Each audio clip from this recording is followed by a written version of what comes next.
Alors, mes chers amis, le 20 avril 1997, le 24 février 2014, deux dates pas comme les autres.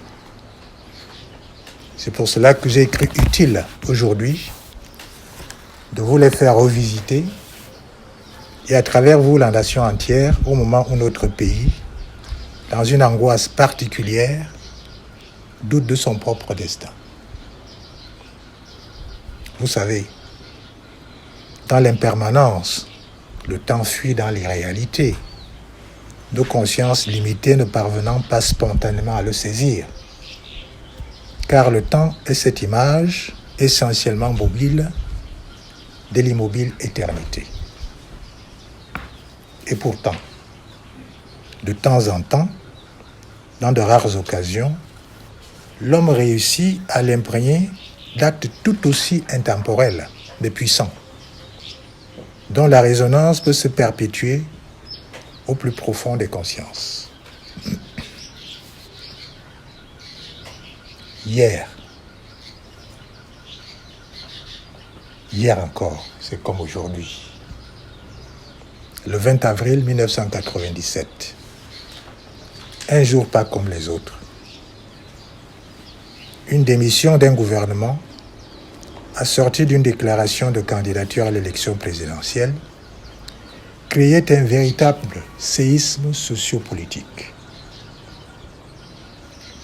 Je venais d'énoncer, avec fracas, dans un ciel faussement serein, un système politique déjà ampoulé de l'extérieur, mais pourtant vide à l'intérieur, faute de projet. Progressivement, en 10 ans, j'avais découvert une autodéréliction des plus insoupçonnables. J'en paierai fortement le prix. Je vais vous rappeler juste un peu, parce que je n'ai pas oublié, on ne peut pas oublier, même si après je vous dirai ce que j'en fais de cette mémoire. 17 ans de torture particulièrement barbares, avec l'intention ostentatoire de me donner la mort. Un cachot pour tanière de moins de 9 mètres carrés, sans ouverture, sinon une petite fissure sur l'une des 3 portes blindées. Véritable repère souterrain infect, obscur, suintant, d'humidité glaciale. Refuge de rats, de reptiles, de cafards, de moustiques, dans la forteresse secrète du secrétariat d'État à la Défense, sous la haute autorité d'un de leurs féroces bourreaux, sous la garde permanente de 2 corps d'élite de la gendarmerie nationale, que vous connaissez très bien, à savoir le GEPIN et le Service central des recherches judiciaires. 22 heures de réclusion par jour pendant 7 ans et 20 heures de réclusion par jour pendant 10 ans, grâce au CICR.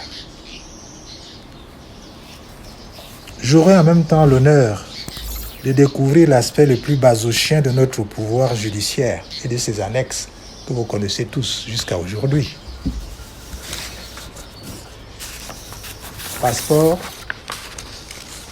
retiré 2 jours seulement après ma démission, suivi d'une mise en résidence surveillée obligatoire sous la garde du GSO. Le 3 juillet 1997, je suis enlevé de mon domicile par le GSO et la garde présidentielle appuyée de chars, mano militari, vers le procureur de la République, sans convocation préalable, sans mandat d'arrêt ni d'amener, et je serai inculpé en coaction de détournement de fonds publics fictifs et mis immédiatement sous mandat de dépôt à la maison d'arrêt de Kondangui sans avoir jamais été interrogé. 19 jours plus tard, en pleine nuit, je serai transféré au CED sans aucun justificatif, sinon celui d'approfondissement d'enquête imaginaire. et le 3 octobre 1997, je serai condamné dans une ambiance kafkaïenne à 3 heures du matin, à 15 ans ferme avec confiscation de tous mes biens pour tentative de détournement, sans assistance de mes conseils, ni même d'un conseil de fortune prévu par la loi. Après 16 ans de cachot, rebelote, je serai recondamné à 20 ans de prison ferme pour la même cause, après avoir changé la veille du verdict 2 des juges de la collégialité. La condamnation sera à la majorité et non à l'unanimité. On pourra en discuter tout à l'heure.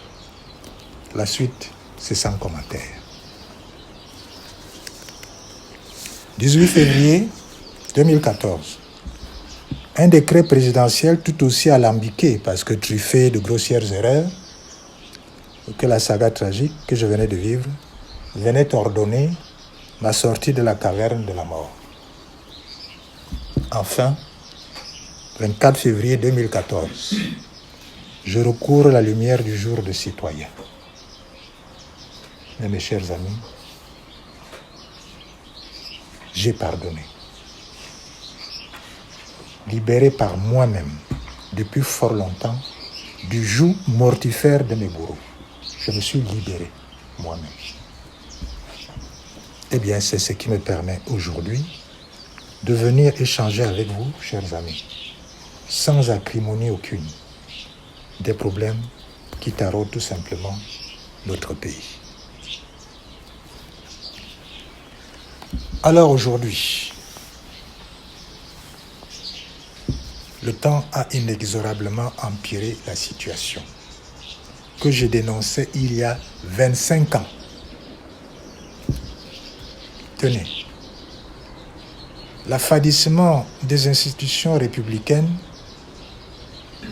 que j'avais dénoncé s'est transformé en totale incinération. Tout a brûlé. L'État a cessé de jouer son rôle de serviteur public et de protecteur civil. Comme moi, vous savez, c'est le désarroi. Une course effrénée d'enrichissement à tout crin, sans effort et à la hâte, pour une jouissance ostentatoire. La nation est prise en otage d'une hystérie obsidionale, d'un état de siège permanent.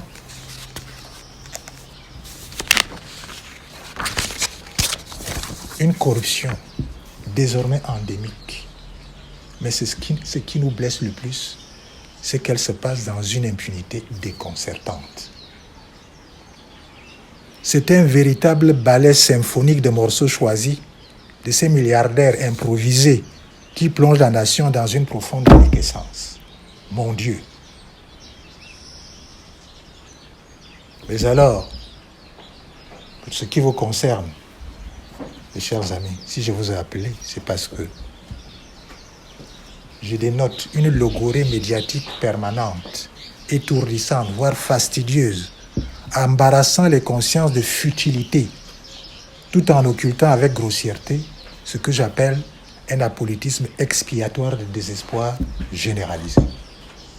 On ne veut pas aller au fond des choses, on ne parle pas de nos problèmes, on parle de tout et de rien. Une misère mentale et matérielle dans tous les secteurs vitaux de la nation, culturel, économique, social, politique. Résolument, il ne fait plus bon vivre au Cameroun. Euphémisme tacite partagé par la majorité des Camerounais. Le Cameroun en agonie vit un suicide assisté.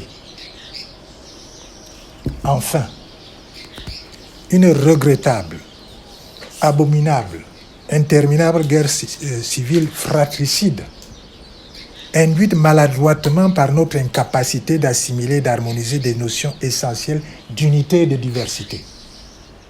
Pourtant, précieuse richesse que recèle notre beau pays. L'État a été incapable jusque-là d'instaurer la paix, privatisant d'une façon insidieuse la guerre. Privatisation qui a entraîné la démocratisation de la mort dans notre pays. Quel gâchis. Mais on ne peut pas rester inerte. C'est pour cela que je vais ouvrir pour que tout à l'heure dans les débats, on puisse échanger. Qu'est-ce que je pense pour demain? Mais messieurs, demain est déjà là. Au moment où les regards convergent ostensiblement vers le président de la République, âgé de 89 ans, 1000 élucubrations s'érigent en certitude. Qui l'eût cru? Qu'on parle du siège du président. Et pourtant, des dauphins ex nihilo autoproclamés jaillissent de partout et de nulle part, scandant sans vergogne dans une insolence indécente et avec un mépris inqualifiable son trépas imminent, se visualisant déjà assis sur son fauteuil. Quel cynisme! Pourtant, messieurs, chers amis, en poésie, rêve ne rime point avec rêverie. De même, en prose, les deux termes ont toujours été antinomiques. Certes, le Cameroun, c'est le Cameroun. Mais attention, le Cameroun est la patrie et de tous et de chacun d'entre nous.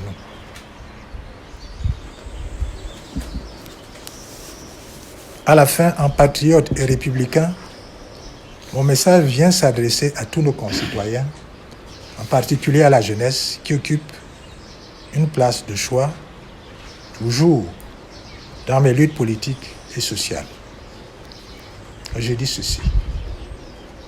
Le monde ne sera pas détruit par ceux qui font le mal, mais par ceux qui regardent sans rien faire.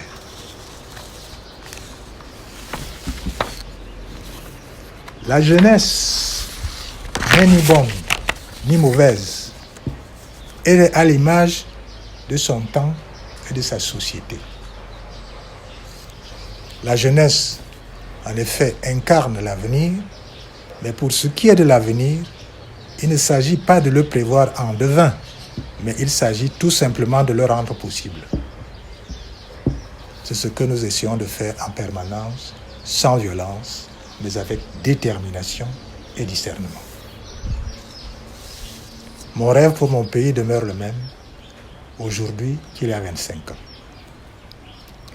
Mes convictions d'hier se sont davantage enrichies pour que j'emprunte en ce 8e anniversaire de ma libération cette affirmation de Yasha Mounkou, qui est celle-ci. La seule société qui soit capable de traiter la totalité de ses membres avec respect est celle dans laquelle chaque citoyen bénéficie des droits du seul fait d'être citoyen et non son appartenance à tel ou tel groupe particulier. Chers amis, avant le début de nos échanges, je souhaite vivement partager avec chacun d'entre vous ici les 3 valeurs fondamentales qui constituent la base même de mes convictions. La première,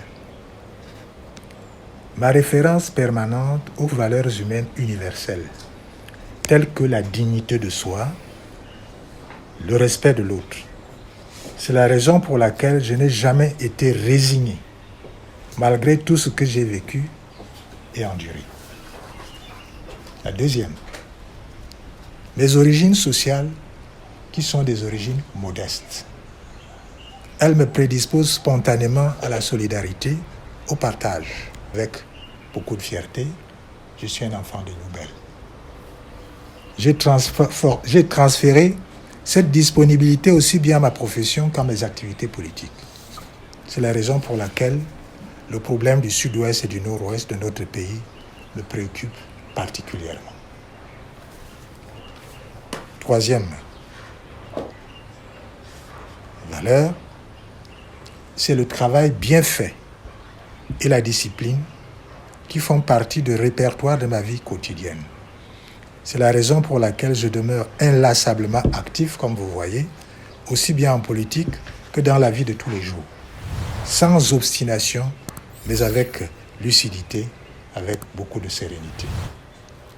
Désormais, la conjoncture politique et sociale, particulièrement fébrile aujourd'hui, nous interpelle donc pour une action plus ciblée, non seulement à court terme, au-delà des spéculations stériles de la prise de pouvoir, mais surtout à moyen et long terme, par des réflexions sur des changements profondément structurels. C'est pour cela que je propose, à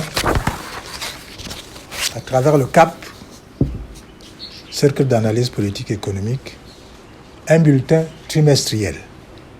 Il permettra d'approfondir les sujets et les thèmes ad hoc avec des propositions concrètes pour les problèmes majeurs de la société. Entendu, la corruption, la constitution, la décentralisation, justice, santé, éducation économique, etc. De deux, un think tank encore plus regroupé et plus puissant. Vous y êtes invité pour un nouveau souffle. D'ailleurs, toute suggestion à la matière sera la bienvenue. Chers amis, ma disponibilité sur le plan professionnel, en tant que médecin, chirurgien, demeure totale, pas seulement pour vous, mais pour la société entière. On ira peut-être dans les étages tout à l'heure, parce que, imaginez-vous, un homme comme moi, avec l'expérience que j'ai, je suis interdit des hôpitaux, des universités, parce que mon nombre fait toujours peur. Eh bien, chers amis, en ce jour, permettez-moi de vous dire que votre présence ici m'a particulièrement honoré. Vraiment, je vous remercie infiniment d'être là. Merci de m'avoir attendu.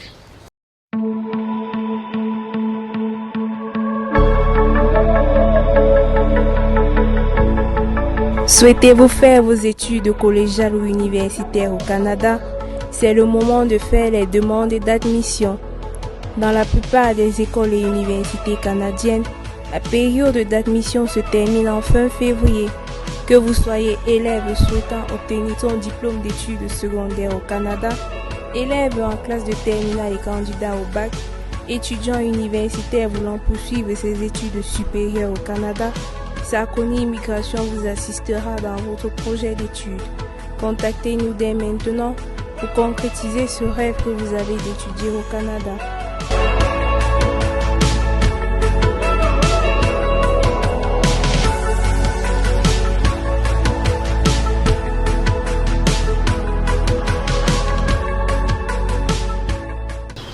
La réponse sera simple.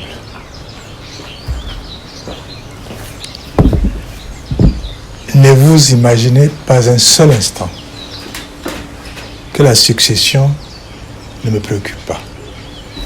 Si la succession, si je n'en parle pas à tue-tête,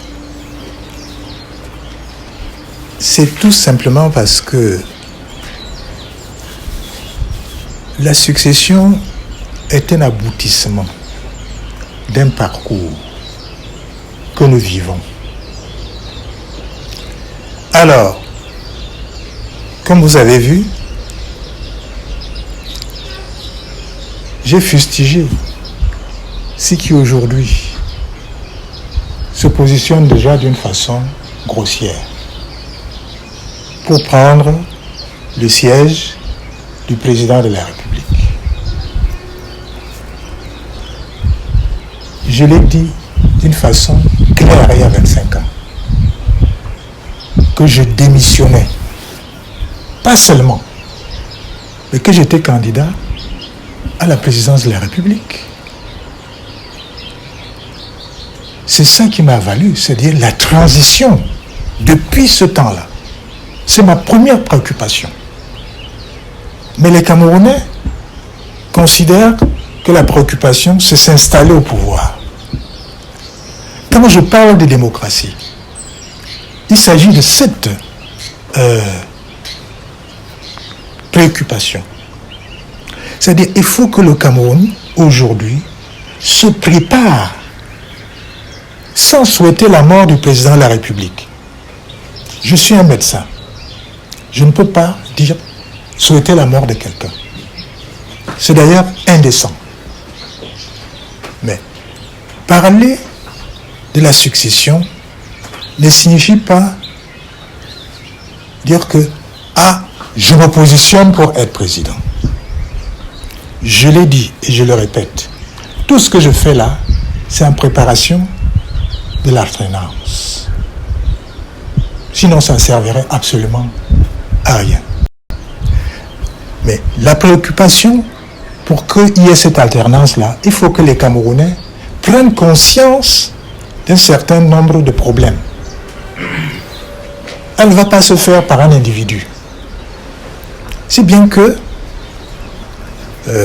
j'ouvre les débats, effectivement, pour que vous puissiez être les relais. Si vous pensez que l'homme qui nous parle peut être, en tant qu'individu, une alternance, c'est les Camerounais qui doivent décider. Par modestie, je ne peux pas dire que l'alternance, c'est moi. Donc, ce jeu-là, on parlera de l'économie tout à l'heure. Comment pouvez-vous imaginer qu'un pays comme le nôtre, on tremble parce que le président, un jour ou l'autre, ne sera plus là? Mais c'est une défaillance, monsieur, collective. Une défaillance collective dans la mesure où c'est chaque citoyen, par rapport à ce que chacun de nous est, qui doit œuvrer pour cela. Là où il est, là où il travaille. Donc, je voudrais vous rassurer que l'alternance me préoccupe. Si elle ne me préoccupait pas, vous ne seriez pas là aujourd'hui. Mais j'ai une autre technique, une méthode pour que ce soit une prise de conscience d'un certain niveau pour qu'on puisse accéder à cela. D'ailleurs, elle est incontournable. Alors, ça rejoint ce que j'allais vous dire. Ce petit livre parle de l'alternance. C'est-à-dire que si, la question que vous posez, si vous lisez notre Constitution, l'alternance est prévue. Mais les conditions sont telles que cette alternance a peu de chances de suivre ce canevas. Alors c'est ensemble que nous devons réfléchir. Parce que si aujourd'hui le président de la République n'est plus là, qu'est-ce qu'on fait? Vous pensez que c'est le président du Sénat qui peut organiser les élections? Je doute fort. Mais je n'ai pas... Ce n'est pas seulement moi qui le dis. Je ne pense pas qu'il puisse être à même, n'est-ce pas, d'organiser les élections. Un. De deux, monsieur, regardez notre pays. Vous avez déjà vu les dernières élections. Vous aviez 3 régions qui ne pouvaient pas voter. Si bien que le président actuel, il est peut-être légal, mais il est légitime. Mais je n'entends pas les Camerounais abonder dans ce sens. Parce qu'on est toujours au jour le jour. C'est pour cela qu'en nous réunissant, il faut qu'on aille dans les problèmes profonds. Si bien que l'alternance est là, mais nous devons trouver ensemble, voir quelles sont les possibilités qui peuvent être. Quelques-uns m'ont posé la question, et j'anticipe parce que c'est certainement dans la tête de certains. Et si l'armée intervenait? J'anticipe, si vous voulez bien. Alors. Puisque c'est d'actualité en Afrique un peu, notamment en Afrique de l'Ouest. Voilà. L'Afrique de l'Ouest n'est pas très loin de l'Afrique centrale. Alors, pour abonder toujours en réponse pour votre question, un homme politique qui est actif comme moi, je pense à ces problèmes. Mais ces problèmes ne doivent pas seulement appartenir aux hommes politiques. Vous êtes la diaspora, l'intelligentsia. C'est pour cela que je vous invite pour débattre et continuer à débattre. Alors, cette possibilité, il faut aller plus loin dans l'histoire du monde qui peuvent nous donner des solutions, des ouvertures. Qu'est-ce qui se passe aujourd'hui en Afrique? Vous avez d'un côté, l'Afrique n'est pas bien gouvernée. Ces présidents de la République, en général, on les appelle des dictateurs. Pour moi, ce n'est pas des dictateurs. Je vais m'expliquer. C'est des tyrans. Des tyrans qui, par la violence, créent la violence. Et cette violence-là, c'est elle qui induit les coups d'État. Et je voudrais croire que ces coups d'État sont faits parce que moi j'appelle des dictateurs. Je m'explique. Dans le sens machiavélien, le dictateur, c'est le citoyen qui vient pour réparer ce qui ne va pas. En un temps bien limité, quand il a fait ça, il rentre dans ses arpents, c'est-à-dire chez lui. Alors que le tyran, il vient pour lui, pour rester éternellement. Comme nous sommes en train de voir. Vous n'avez pas besoin de suivre mon regard parce que vos regards convergent vers le mien. Alors, réflexion faite, monsieur. Ces tyrans, d'un côté, qui ont produit des dictateurs de l'autre, j'espère que ces dictateurs, c'est tout simplement pour un certain temps, il faut que ces deux violences laissent un boulevard entre les deux pour que l'Afrique puisse, n'est-ce pas, s'engouffrer pour recommencer notre histoire afin de prendre notre propre destin en main. Vous voyez, c'est pas facile, mais c'est des réflexions qu'on fait et je suis heureux de partager cela avec vous aujourd'hui. Donc la possibilité d'un coup d'État pour l'alternance, c'est possible, mais il ne faut pas qu'on s'arrête là. Puisque s'il y a coup d'État, le coup d'État ne vient pas. Si on souhaite que si jamais il y avait un coup d'État, je vous le dis, moi je suis républicain, c'est ce que je ne souhaite pas, qu'il y ait un coup d'État. Mais ce n'est pas nos voeux qui peuvent changer le monde. S'il y a un coup d'État, il faudrait que ces dictateurs qui vont s'installer, dictateurs dans le bon sens, qu'ils arrangent les choses, parce qu'il faut être ferme après ce régime. Et une fois qu'on a arrangé ces choses, on crée donc des conditions que moi j'appelle boulevard démocratique pour que le pays puisse recommencer à s'assumer. Donc vous voyez, monsieur, combien l'alternance me taraude. Voilà. Bon, pour la première question, tu me pardonneras de parler en français parce que je ne maîtrise pas beaucoup l'anglais vu mon âge. No, it's okay. Oh, oui. Alors, c'est toujours pas embarrassant, mais c'est, oui, quelque peu embarrassant de parler de soi. Parce que les Camerounais m'ont connu de deux façons. La première façon, c'est mon métier. Alors, mon métier, qui me connaît, c'est le bas peuple. Quand vous êtes médecin, vous êtes en contact avec ce qu'on appelle le bas peuple. Mais après, c'est cette médecine-là qui m'amène en politique. Moi, je n'ai jamais demandé. Je n'ai jamais postulé. Même l'idée, je suis franc avec vous. Parce que la politique, moi, je suis rentré au temps d'Aïdjo. C'est très dur. J'avais juré en tant qu'intellectuel que je ne ferais jamais de politique. Puis un jour, appelez ça destin, je me retrouve petit à petit là-dedans.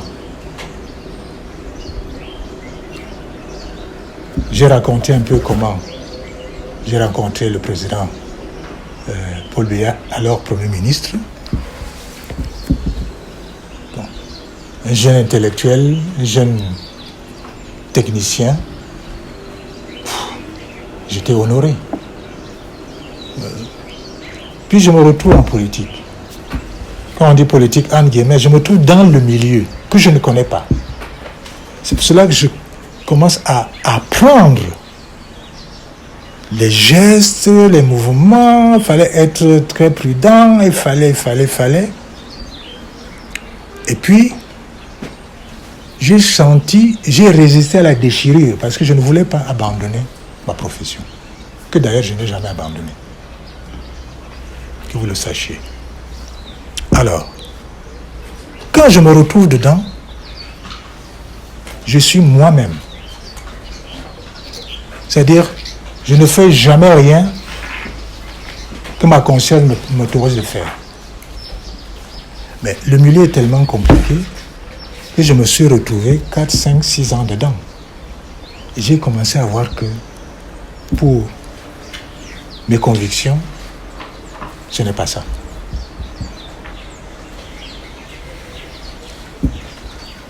Mais en même temps, c'était un privilège. Vous n'avez pas vu ce que moi j'ai vu. C'est là où je voudrais en venir, monsieur. J'ai vu cette violence. Et je vais vous dire, j'ai eu ce courage. Je n'ai pas seulement à le dire. Ce que je vous dis là, vous l'avez vécu. De dire que non, ça, ce n'est pas ça qu'il nous faut pour notre pays. Je ne fais pas que de la politique. Comme chacun d'entre nous, on est cultivé. Le Cameroun méritait mieux que ça. Parce que quelques-uns m'ont dit, ah, vous avez fait 10 ans là-bas, vous avez mangé dans la soupe. Vous ne mangez pas dans la soupe aujourd'hui au Cameroun. Tout le monde mange dans la soupe du Cameroun. Mais seulement, quand vous mettez la soupe dans la bouche, il y en a qui avalent, il y en a qui la crachent. Je suis un de ceux-là, monsieur. Et je savais donc que quand je vais démissionner, ce sera un tremblement de terre. Le petit Edouard qui est là. Même si je meurs, vous allez vous retrouver et dire que, ah, il y avait un jeune homme qui avait dit non. Je savais très bien. Donc, tout ce que nous vivons là, monsieur, je vais vous dire que quand vous venez ici, bonjour, monsieur. Mais quand vous allez sortir d'ici, on peut vous interpeller. Vous êtes conscient de ça. C'est ça qui vous empêche de venir ici? Monsieur, c'est pour que chacun d'entre nous, il faut avoir ce courage. Le Cameroun, c'est là où je suis encore aujourd'hui, quand je dis j'ai donné ma vie. Mais qu'est-ce qu'on a? On va parler peut-être de corruption tout à l'heure. Mais mon Dieu, pourquoi le Camerounais a abdiqué? Dieu m'a donné la vie pour que je vous parle encore aujourd'hui. Si vous voulez, tout à l'heure, j'entrerai dans les détails, les difficultés. Faire 22 heures par jour dans un cachot. Je n'étais pas en prison, moi. J'étais séquestré. Pendant 7 ans. Le CICR est venu. Il a témoigné que les journalistes ne pouvaient pas venir. Et ils ont réussi à m'obtenir 2 heures de plus. Je ferai 20 heures de réclusion par jour pendant 10 ans. C'est vraiment violent. Donc, comment je peux ne pas être... qu'est-ce que je peux faire pour le Cameroun aujourd'hui? Sinon, souhaiter que ce système change. Je suis un des premiers. Je vous ai créé le sillon. Si vous êtes là aujourd'hui, c'est parce que vous y croyez. Mais pour vous y croire maintenant, je ne vous juge pas. Parce que maintenant, que vous le vouliez ou pas, vous êtes obligé de penser à l'alternance, de penser comment on va faire la guerre là-bas, comment... Non. Voilà où on en est. Et ce contact épidermique que j'ai avec vous, c'est ça que je voudrais modestement vous transmettre. J'ai subi cette violence, j'ai écrit, je ne désarme pas. Parce que parmi vous, il y a des gens qui disent non. C'est ça. Quant à la deuxième question, ça me taraude. Je suis très très embarrassé. Parce que quand vous lisez cette constitution, j'ai là, vous avez la solution non seulement du problème du nord-ouest et du sud-ouest, mais de notre pays. Et en l'occurrence, je suis content que vous soyez là. Vous êtes de cette partie. Moi, je n'appelle pas cette guerre la guerre anglophone. Dire guerre anglophone, c'est cristalliser notre diversité. Nous sommes des Camerounais. Ceux qui sont au sud-ouest, au nord-ouest, ont des problèmes spécifiques. Mais ces mêmes problèmes spécifiques, vous les trouvez à l'ouest, au centre, à l'est, au nord. Donc on occulte, dit la guerre, et même pire encore, vous les journalistes, vous avez banalisé cette guerre, la guerre du Nozo. Je vous le dis devant vous. Le nord-ouest, le sud-ouest de notre pays ne peut pas être défini par 4 lettres. Ça, c'est très profond ce que je vous dis là.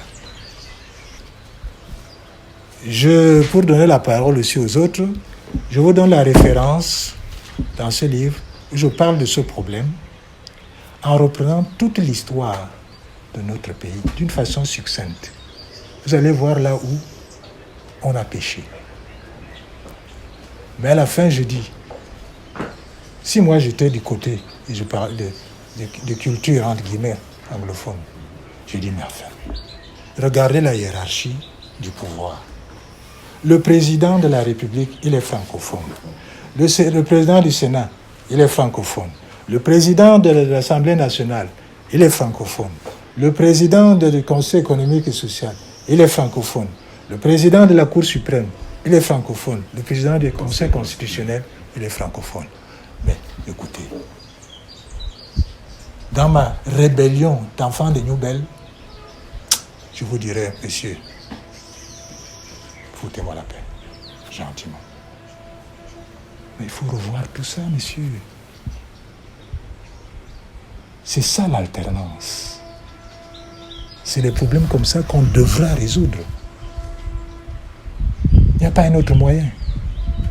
Il faut changer les choses avec des orientations bien précises. Je l'ai dit quelque part ailleurs, c'est avec plaisir que je vais vous répondre. Par principe, je pense que ceux qui sont violents, c'est les faibles. Quand vous êtes fort, vous n'avez pas besoin d'être violent. Je sais de quoi je parle. Vous le savez peut-être aussi. Je suis un martial. 1. De 2, quand vous êtes, je vais être très dur, ignorant, pas globalement, mais dans un certain contexte, et que vous voulez vous imposer, et imposer votre ignorance sans le savoir, vous devenez violent. 3e raison,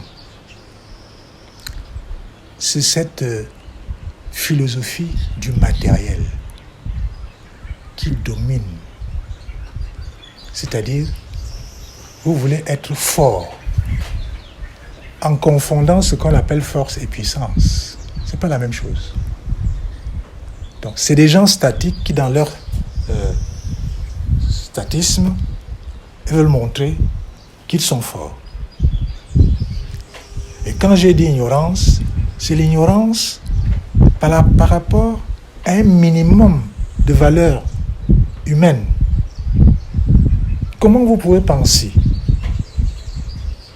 que parce que vous êtes ministre ou vous avez été nommé, vous devez être riche d'une façon ostentatoire? Alors quand vous avez ce genre d'idée, vous avez peur par rapport même à ce qui se passe, que ça vous échappe. Et j'ai toujours dit et écrit, cela vient d'un seul personnage. C'est le président de la République, avec tout le respect que je lui dois. C'est des choses que j'ai comprises étant à côté. J'ai dit non. Personnellement, dans ma profession, comme tout Camerounais, j'ai fait mes études. Comme vous. Vous êtes journaliste, quelqu'un peut venir vous dire que c'est grâce à lui que vous êtes journaliste. Mais dans ce système, si vous vous rappelez, peut-être il y en a qui sont jeunes, peut-être vous pouvez vous rappeler, un jour le président de la République, lors d'une interview, une des rares interviews qu'il faisait avec Richidje, des choses qui m'ont heurté dans ma naïveté intellectuelle, étant à côté de lui, dit, il suffit que je fasse un coup de tête et vous n'êtes plus rien du tout. C'est pour moi, c'est le niveau le plus violent. Alors, quand vous me posez cette question, je vous dirais, c'est ce jour-là que Biya a démontré qu'il est un homme violent. D'une violence inouïe. Comment vous pouvez, avec un coup de tête, annihiler un être humain? Bon, on n'a pas assez repris ces choses parce que c'était... Mais après, moi, je l'ai vécu. Ce n'était pas une réaction, mais j'ai dit, vous n'allez pas m'enlever du gouvernement, je pars. Son coup de tête m'a mis en prison, mais je reste ce que je suis. Vous voyez, mais c'est des choses qu'on ne peut pas dire tous les jours, mais relever ça, c'est ce jour-là. C'était dans les années 85, comme ça, si j'ai... Oui. Donc, je dis, mais mon Dieu, où est-ce que je me trouve? Parce qu'en tant qu'individu jeune que j'étais, vous ne pouvez pas me donner un coup de poing et réussir à m'annihiler. C'était impossible. Peut-être même aujourd'hui. Donc, cette force physique qui tend à annihiler l'autre,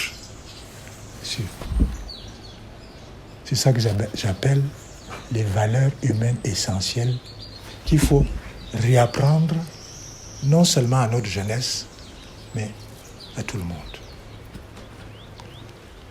Donc, j'ai été même plus froissé que vous.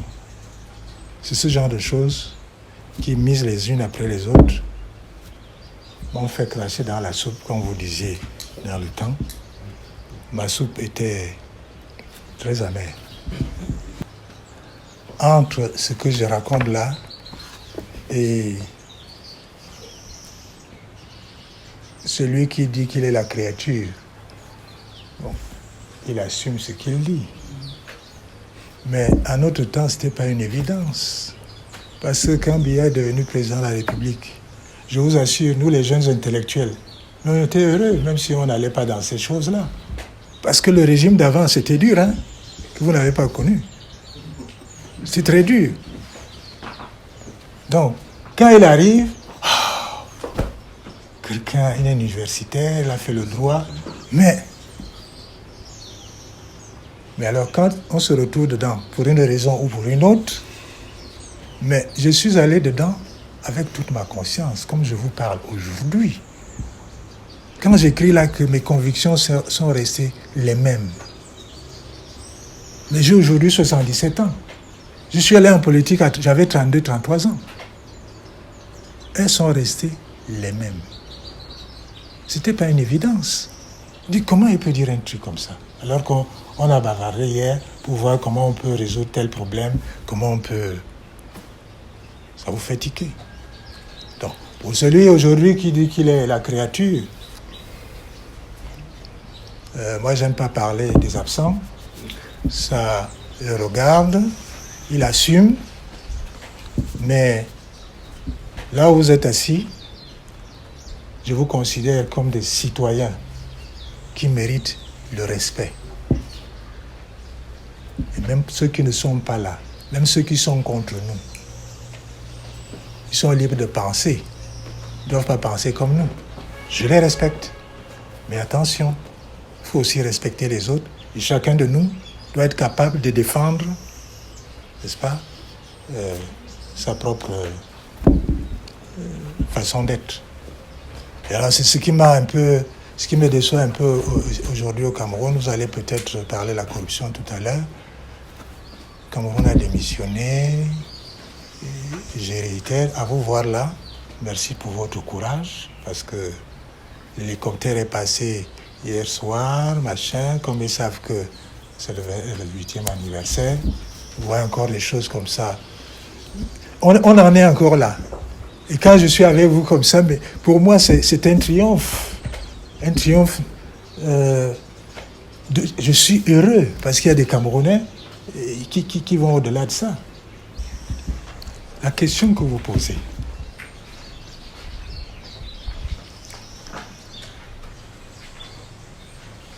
elle contredit la première question que vous avez posée. Et comment vous ne vous préoccupez pas de l'alternance? Justement, quand on écrit un livre comme celui-ci, on se prépare à l'alternance. L'alternance ne se prépare pas lorsqu'il y aura les élections présidentielles. Et vous, en tant qu'intellectuel, vous me faites l'honneur de lire ce livre et vous allez donc voir que dans ce livre, il y a des propositions s'il y avait alternance et si j'étais candidat. 1. De 2. Je tiens très souvent pas à décourager les Camerounais. Parce que je voudrais démystifier cette histoire de poste. Que le poste de président de la République soit un poste comme tous les autres. Être candidat, je l'ai déjà été. Donc, ce n'est pas une nouveauté. Ce ne serait pas une nouveauté. Quand j'ai été candidat, je n'ai pas eu 1 minute seulement pour proposer ce que je voulais faire. Puisque ce que je vous lis là, quand j'ai démissionné, un soir, parce que j'ai démissionné au Hilton, publiquement.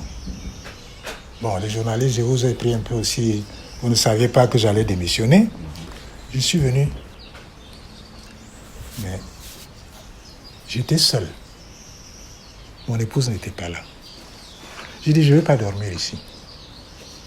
À 17h, je prends ma petite voiture, je rentre à Yaoundé. Mon Dieu, ils étaient truffés sur tout le parcours. J'ai été suivi jusqu'à Bastos. Il y a même eu des call-box improvisés avec des parapluies pour voir quel était mon mouvement. Bon, alors, dire qu'être candidat ou pas candidat, pour moi, ce n'est pas une obsession. Je travaille au jour le jour, comme je l'ai toujours fait. Pour qu'un jour, si jamais cette opportunité se présentait, c'est vous qui allez me susciter d'être candidat, pas le contraire. Je n'ai pas une obsession d'être candidat. Pour ce que j'ai déjà fait pour mon pays, je vous assure, je peux me reposer. Mais il peut arriver, tout ce qu'on fait là, on dit non. Nous voyons que parmi ces gens-ci, alors vous allez être candidat avec quelque chose de solide dans vos idées, mais ces idées ne suffisent pas. Et vous allez être poussé par ceux qui croient que votre idée, votre projet, parce que chaque fois que j'écris, je donne le projet. Et il ne change pas, ce projet-là. Et c'est sur ce projet, si c'est un peu soutenir ce projet, avant d'être président, il faut au moins qu'il soit candidat. Vous voyez? Donc, pourquoi même on m'arrête? Moi, je n'ai pas dit que je serai président. J'ai dit tout simplement que je suis candidat. Mais les Camerounais, mais c'est quoi, comme on dit au quartier? Candidat et tout ça là. Donc, si ça se représentait, c'est en ce moment que je vais juger, même pour moi-même. Sacrifice, sacrifice, sacrifice. Je peux dire non, je ne suis plus candidat, même si vous venez me demander de l'être. Donc, ce n'est pas un truc, une certitude, ah non, je suis candidat éternel du Cameroun. Non, non, non. Aujourd'hui, pour la réponse, terme-là que je peux vous donner, je suis un citoyen normal, qui a ses convictions et qui les partage avec qui veut les partager. Voilà. C'est toujours gênant de parler de soi. Quand je dis j'ai pardonné, je vais d'abord vous rassurer. J'ai pardonné étant en prison. Parce que quand vous pardonnez, vous vous déconnectez du bourreau. Il ne peut plus vous toucher. Il ne peut plus vous toucher. Première chose. De deux, le pardon, c'est se réconcilier d'abord avec soi-même. Je ne pouvais pas, imaginez-vous, vivre cette torture dans ce cachot si j'avais de la haine vis-à-vis de ceux qui voulaient me tuer. C'est un choix pour mes convictions en tant qu'homme.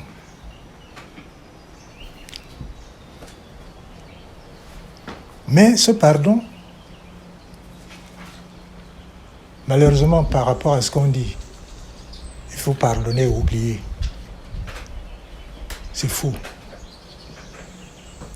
Pour pardonner, vous ne pouvez pas pardonner ce que j'ai vécu et oublier. Mais c'est cette mémoire qu'il faut maîtriser. Parce que je ne peux ne pas revoir inconsciemment, même involontairement, mon cachot. Des gens qui m'insultent, qui disent des insanités, qui disent que j'ai volé alors que je n'ai pas volé, en voyant ce que vous faites, ce qu'il y a là dehors maintenant. Je ne peux pas oublier ça, mais il faut maîtriser cette mémoire. C'est cette maîtrise des mémoires qui me permet encore d'être avec vous aujourd'hui. Troisième chose, monsieur.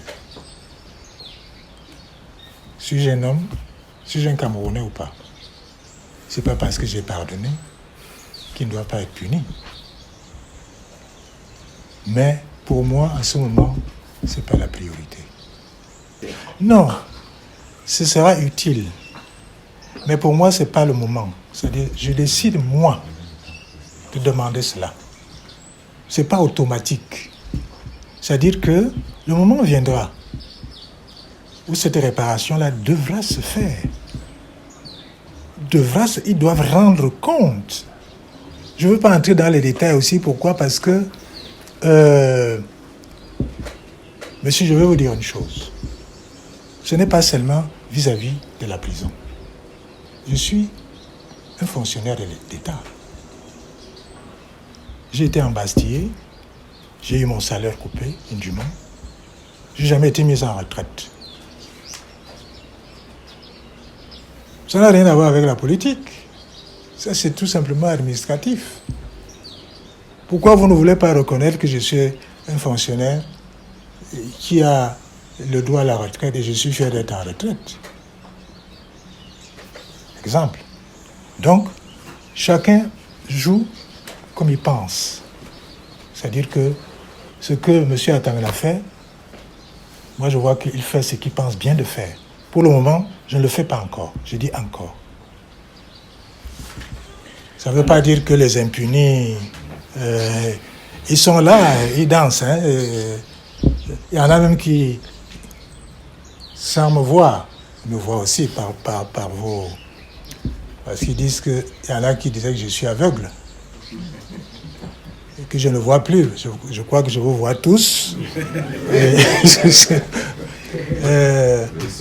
Ouais, il faut... Ouais, on est dans un petit milieu là qu'il faut transcender. Et le Cameroun a besoin de gens comme vous pour transcender cela. Il y a eu assez de temps pour que vous-même vous puissiez voir. Vous savez, pour une réforme, la réforme ne peut jamais être acceptée à 100%. C'est pas possible. Parce qu'elle vient casser un ordre établi pour un nouvel ordre. Donc par principe. C'est pour cela peut-être que, en guillemets, on ne fait pas les réformes au Cameroun. Parce qu'on ne veut pas casser l'ordre établi. Bon. Ceci dit, quand je fais la réforme en 1993, au fait, le président de la République ne nomme pas ministre de l'enseignement supérieur pour faire la réforme. La réforme est une initiative personnelle. Je suis enseignant universitaire. Je n'ai pas été formé au Cameroun. Donc je sais comment ça se passe ailleurs. Donc au Cameroun, je ne reviens pas dessus. Je trouve une situation où, et ça, notre gouverne, nos jeunes ont des bourses d'études. La bourse d'études, vous le retrouvez 4 ans après, elle est toujours en première année de droit ou de lettres. Il habite le camp universitaire, pas seul, dans sa petite chambre, et la femme et enfants. Je vous parle de ça parce que j'ai été voir moi-même. Et puis, je suis du milieu. Donc, tout le monde se contente de ça. Bon, j'ai dit non. Ça, d'un côté. De l'autre côté, il y avait au moins cette préoccupation de l'excellence. Que la science, c'est un univers qui a ses règles. Et nous avions encore des professeurs, des enseignants qui pouvaient, sur ces concepts, pas d'une façon parfaite, mais quand même d'une façon acceptable. Si bien que les diplômés camerounais étaient considérés à l'extérieur. Alors, je prends l'initiative de faire la réforme. Comme il m'a posé la question tout à l'heure, est-ce que je savais qu'en démissionnant, j'allais avoir... Je fais la réforme. Je vous assure, j'aurais pu aussi rester là-bas sans faire la réforme. Bien ne m'aurait pas enlevé pour ça. Mais j'ai fait la réforme pour essayer de donner ce que je pensais de meilleur. Or, quand vous faites la réforme n'est pas statique. Ça évolue. Le monde universitaire.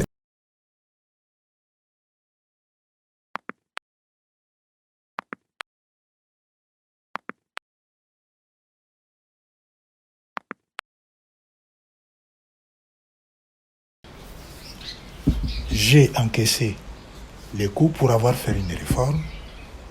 Au fait, même si cette réforme n'avait pas convenu, il pouvait la changer. Qui a touché à cette réforme? Mais alors, dans cette université aujourd'hui, dans ces universités, parce que vous n'avez pas oublié, je ne peux pas vous énumérer pourquoi cette réforme a été faite. Un des motifs qui préoccupait tout le monde, c'est que l'université fédérale a été faite pour 700 étudiants. Quand j'arrive, ils sont plus de 55 000. 66 000. Merci. Alors, j'ai été un jour à Paris, il m'interviewait. On dit, mais vous aviez exclu de l'université certains étudiants. J'ai dit, oui, j'assume jusqu'à aujourd'hui. Je fais la réforme et puis ceux qui sont contre la réforme, ils ont l'audace d'aller brûler un de leurs camarades parce qu'il a payé ses frais d'inscription. Mais ils doivent se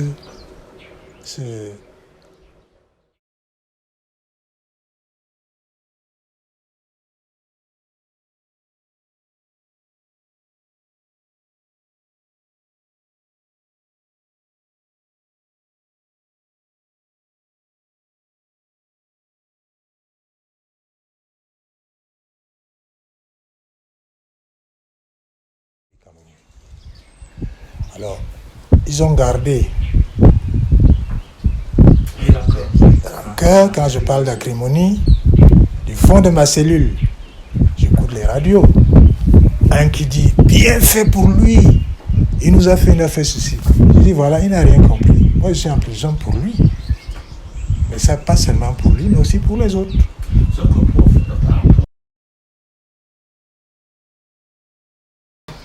Alors, Junker Collins, quand il est brûlé, je loue à mes frais l'hélicoptère qui doit l'amener à Douala. Parce qu'à Yaoundé, il n'y avait pas un centre de brûlé. Parce que je suis allé l'examiner moi-même en tant que médecin. Mais il n'y avait pas beaucoup de chance parce qu'il avait un taux de boue à 80%. Bon. C'est notre jargon. Mais j'ai dit, il faut quand même qu'on la mette dans un centre spécialisé. Je le fais emmener là-bas. Quand je vais aller là-bas, le lendemain pour voir comment il va, il y a une tornade. C'était un hélicoptère qui me surprend ici. On retourne. C'était comme un signe. C'est à ce moment-là que mon cher Collins mourait. Je vais reprendre l'hélicoptère le lendemain et j'irai l'enterrer à Bafam, à Bana. Impliqué moi-même. Alors, les parents de Collins étaient dans un parti politique. J'ai voulu les voir. Ils n'ont pas accepté, ils ont eu peur. Parce que je me disais intenter une procédure pénale. Je vais nuire aux enfants qui ont fait ce qu'ils ne devaient pas faire, qui ne comprenaient rien. Il vaut mieux qu'ils partent. C'était ça, la décision. Pour terminer pour cette affaire-là, j'ai décidé de donner le nom de la salle principale de l'université de Soie. Salle Collins. Oui. Ils ont tout fait. Là, mes ennemis, pour qu'on ne donne pas ce nom à cette pêche. Alors, terminer ta question parce qu'elle est très importante. Je regrette infiniment parce que vous voyez toutes les écuries qu'on a dans notre pays. Mais ma foi, comment vous pouvez créer une faculté de médecine, monsieur, sans un hôpital? Ça ne peut pas se faire. C'est impossible. On a voulu me tuer parce que j'ai mis à 50 000 francs les frais. Aujourd'hui, les Camerounais payent 100 000 francs pour entrer en 6e pour leurs enfants. 100 000 francs. Et pour ces universités-là, c'est 800 000 à 1 million par an. Et s'ils vont en master, c'est 2 à 3 millions. Alors, je crois que vous revenez vers moi pour dire que la réforme n'a pas été comprise. N'a pas été appliquée et l'esprit même n'a C'est-à-dire, pas elle reste été à faire cette réforme. entièrement. Parce que la réforme, au fait, un des principaux buts, c'était de redonner l'université aux universitaires. Comme votre métier. Qu'on donne le journalisme aux journalistes, s'il vous plaît. Moi, je ne peux pas être journaliste. Qu'on donne l'économie aux économistes. Bien sûr. D'abord. C'est-à-dire, ils doivent prendre leur destin en main. Que c'est quoi une université? Si vous n'êtes pas universitaire, vous ne pouvez pas savoir ce que c'est. Un. De deux, le poste de recteur, qui n'avait même pas, c'était un chancelier, s'il vous plaît. C'était les magistrats et les administrateurs civils qui dirigeaient l'université. Alors, on met le recteur, comme ça se passe partout ailleurs, chancellor. On met le recteur, et c'était stipulé, le recteur a 2 vice-recteurs, un qui s'occupe de l'académie et l'autre de l'administration. Ils ont leurs choses en main. Et puis, ils sont autonomes. On parle tout à l'heure de... cette autonomie-là pouvait commencer là. Donc, tout ça, on n'a rien fait. De même la Constitution, tout ça. Et comme par hasard, ça vous dit rien? Que c'est quand Edouard est secrétaire général qui a la réforme de la Constitution? Vous n'avez jamais pensé? Est-ce que je suis juriste? Je ne suis pas juriste. Mais bon, ça c'est une parenthèse. Alors absolument pas. Nous tournons toujours autour du pot parce que le système en place utilise toujours les mêmes moyens, les mêmes méthodes. À quoi ça sert de mettre des gens en prison? Dites-moi, nous, Camerounais, j'ai été en prison. Bon, Dieu m'a sauvé, je ne suis pas mort, je suis encore parmi vous. Ma famille est là, ma petite famille. Mais c'est quoi mettre les gens en prison? Et je vois cette fébrilité aujourd'hui. Après la CAN, il y aura le remaniement. Mais je me tords. C'est-à-dire, je me dis, mais mon Dieu, est-ce que ça... Il y a des moments où je me dis, est-ce que ça vaut même la peine? Vous n'avez pas vu que tous ces remaniements qui se passent, ça donne quoi?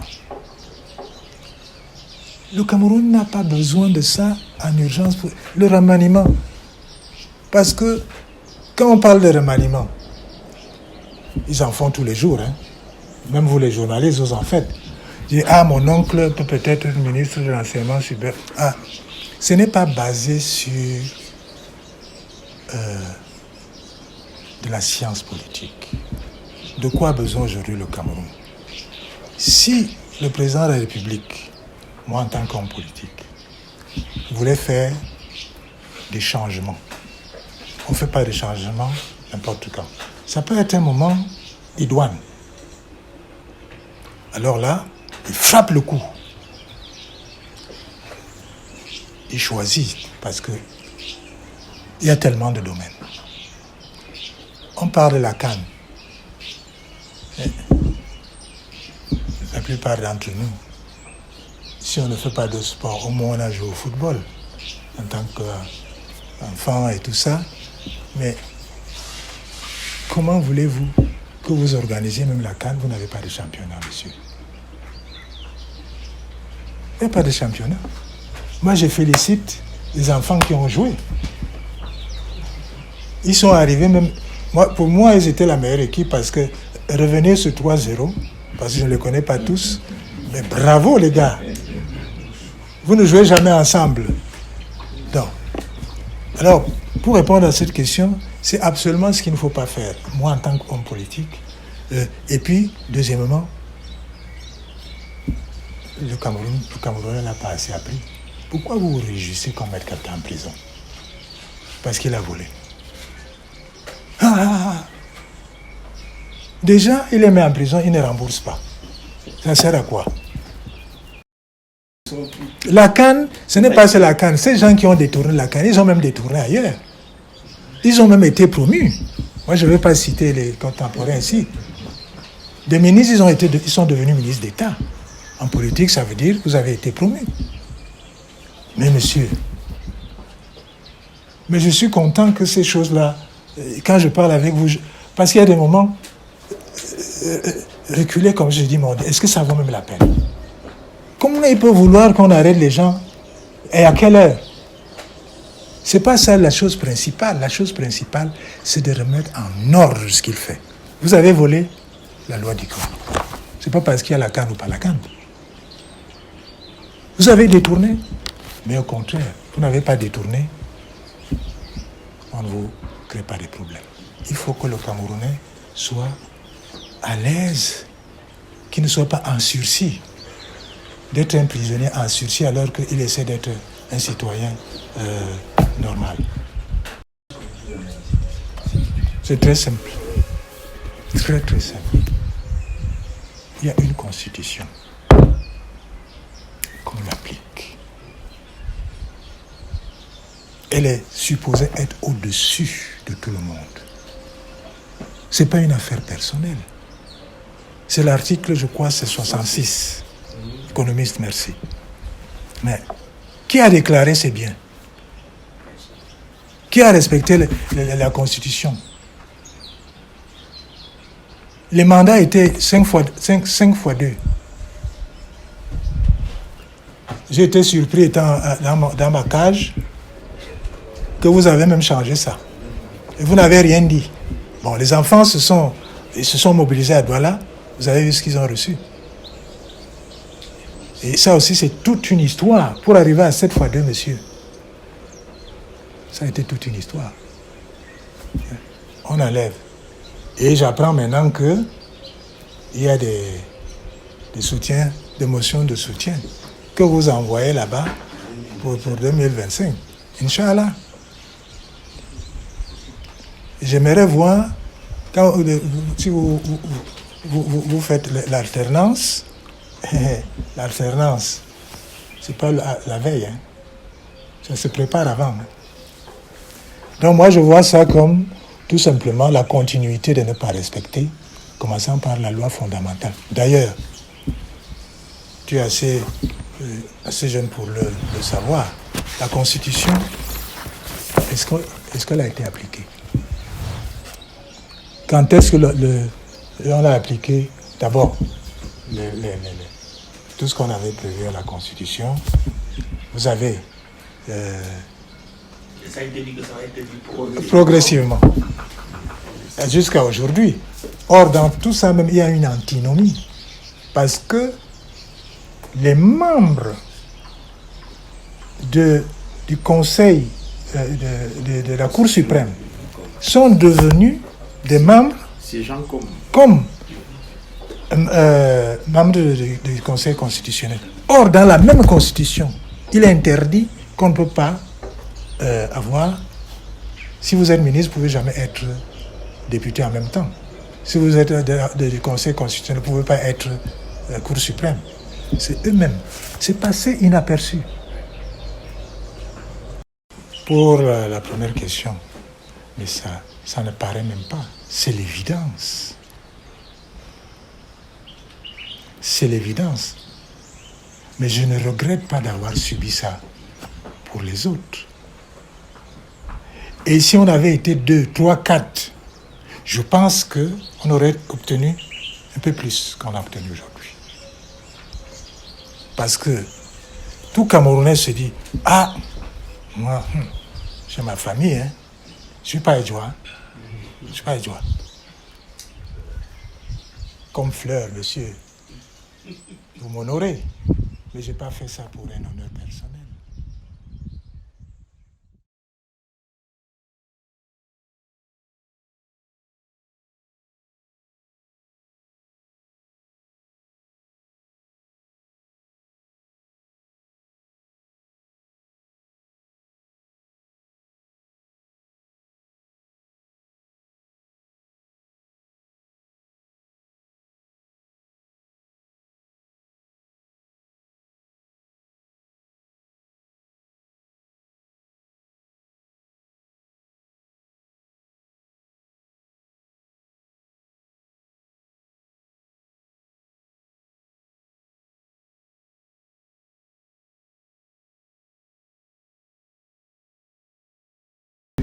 Alors, monsieur, je ne suis d'aucune école.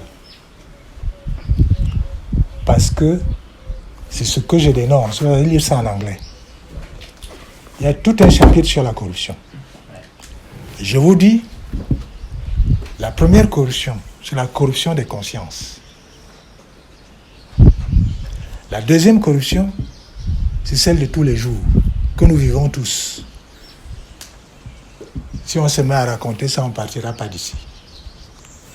Et la troisième corruption, c'est celle de la pensée, qui vient du haut lieu. Elle a été subtilement et bien pensée. Donc on vous fait voler pour vous tenir. Et c'est pour cela que vous voyez, vous me donnez l'occasion de parler de moi-même. Ils ne me tiennent pas. Pensez-vous, s'ils m'avaient tenu, on m'a condamné pour la conception essentielle contre la loi. Non ibis idem. Dès que j'ai dit ça, j'ai résumé tout mon procès. On me condamne pour la même cause à 15 ans, je fais 16 ans. Quand je fais 16 ans, je vais reconduire. On reprend une partie de l'inculpation. On me recondamne à 20 ans. Non bis idem. Et pour répondre à la question de mon ami, ce seront des arguments terribles. Je ne suis pas mort encore.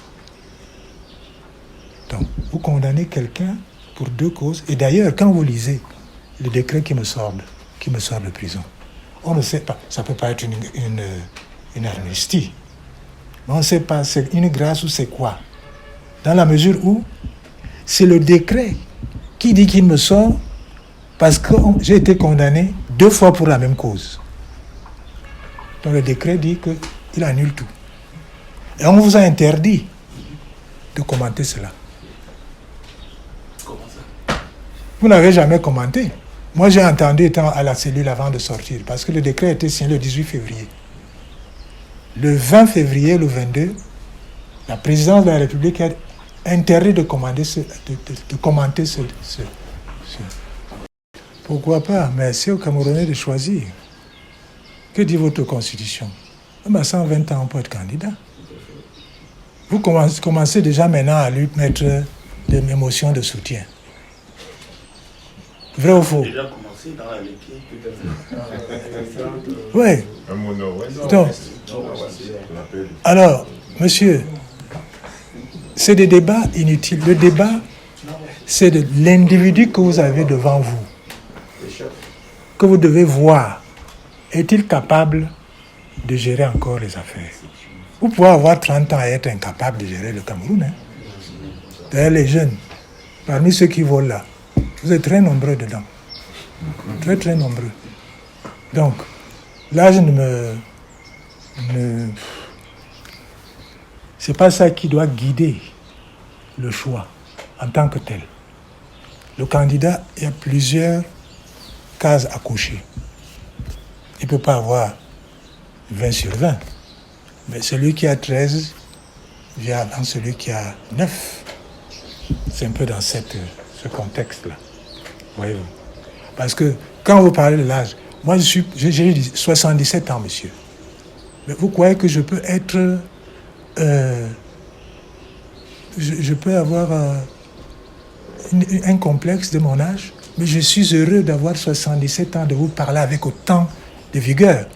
Ici même, je vous amène au dojo. Je ne suis pas sûr que vous pouvez. Un exemple. Ouais. Donc ça n'a pas... c'est-à-dire, on se cristallise, on extrapole.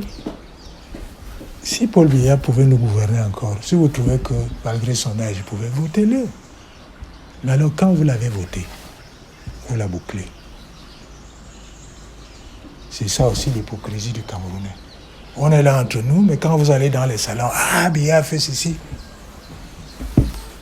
Vous allez au service, on ne vous rend pas service, on vous demande 10 000 francs, 20 000 francs. Monsieur, c'est ça pour les hommes politiques comme nous. c'est là nos véritables problèmes, parce qu'on se dit, si l'individu en lui-même ne se respecte pas, n'a pas un certain nombre de valeurs auxquelles il puisse se projeter, comment on peut changer une société? Alors, c'est des choses comme ça qu'on doit continuer à se poser. Non, ma réponse est celle-ci. Je ne dois pas répondre comme vous voulez, s'il vous plaît.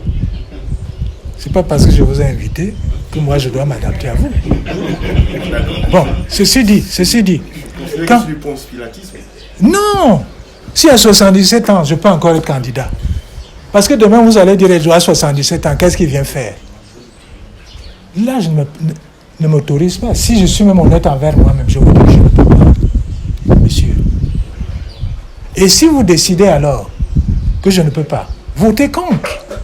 Alors, pour voter contre, je vous demande de changer le code électoral pour que celui qui veut voter, il vote et que son bulletin compte. Ça va ensemble tout ça. Vous ne pouvez pas dire il y a 89 ans, parce qu'il a 89 ans, il ne doit plus gouverner. Ça ne suffit pas. Ça ne suffit pas.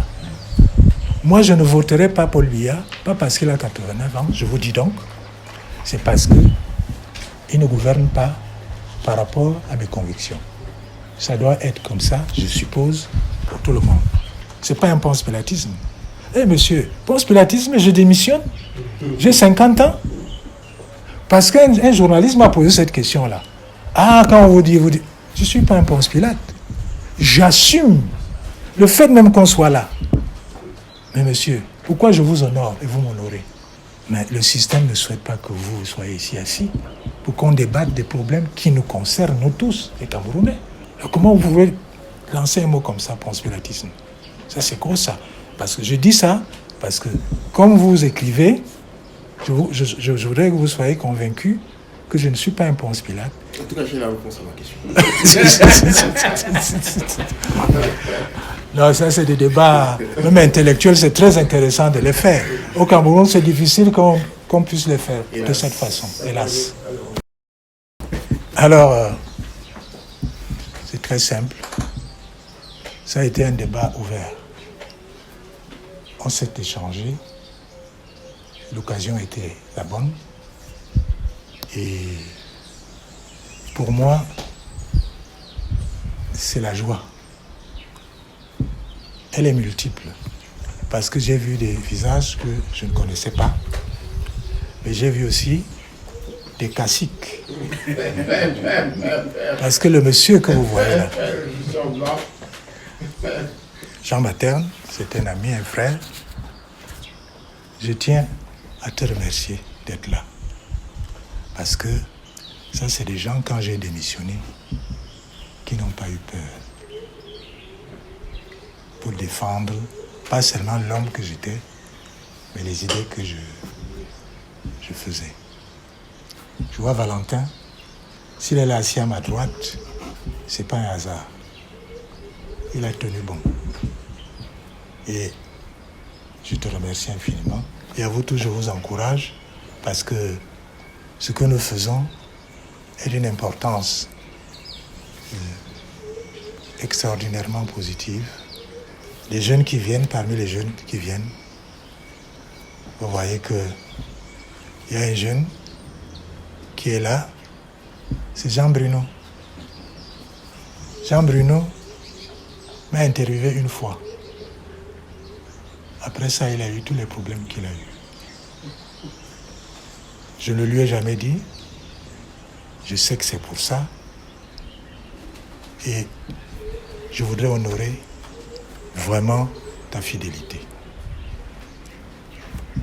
Pour tous les autres que je connais, je n'ai pas besoin de vous féliciter. Gardez le cap. Vraiment, je vous remercie infiniment d'être là. Merci de m'avoir attendu.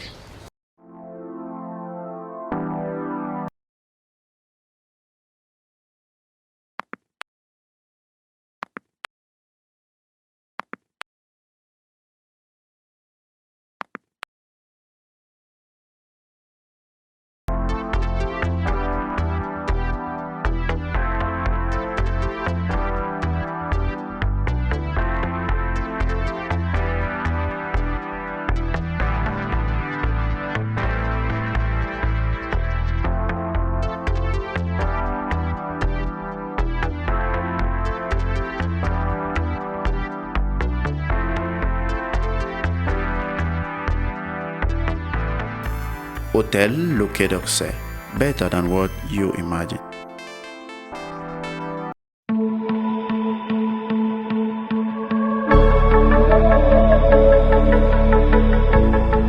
Souhaitez-vous faire vos études collégiales ou universitaires au Canada? C'est le moment de faire les demandes d'admission. Dans la plupart des écoles et universités canadiennes, la période d'admission se termine en fin février. Que vous soyez élève souhaitant obtenir son diplôme d'études secondaires au Canada, élève en classe de terminale et candidat au bac, étudiant universitaire voulant poursuivre ses études supérieures au Canada, Sarconi Immigration vous assistera dans votre projet d'études. Contactez-nous dès maintenant pour concrétiser ce rêve que vous avez d'étudier au Canada.